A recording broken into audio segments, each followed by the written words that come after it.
It's hard to underestimate the significance of Jesus.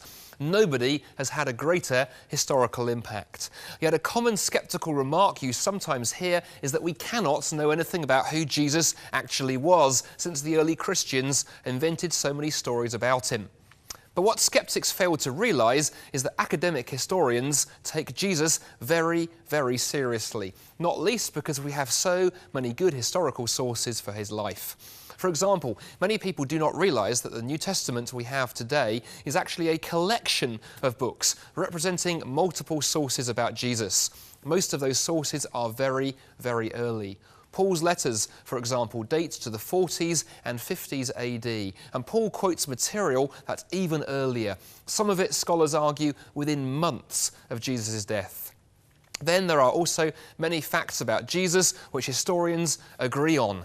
For example, it's generally agreed by all historians, be they atheist or Christian, that Jesus Christ was raised in Nazareth, that he had 12 disciples, that he had a reputation as a healer and a miracle worker, that he taught in parables, that he clashed with the religious authorities of his day, that he spent time with social outcasts, that he had a very high view of his relationship with God, and at the end of his ministry, he performed some kind of prophetic action in the Jerusalem temple, which led to his arrest, trial, and execution. That's solid historical bedrock lying beneath the Gospels.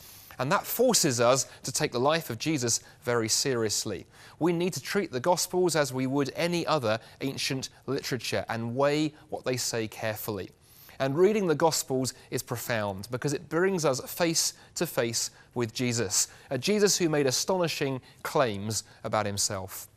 C.S. Lewis once famously said that Jesus really left us only three options. Either he was mad, he was utterly insane because of some of the stuff he said, or he was bad, he was a cynical liar and manipulator, or thirdly, Jesus was who he claimed to be. Now that threefold choice may slightly oversimplify things, but nevertheless, Lewis's broad thrust is absolutely right. Jesus forces each one of us to answer the same question he asked Peter in the Gospels: who do you say that I am?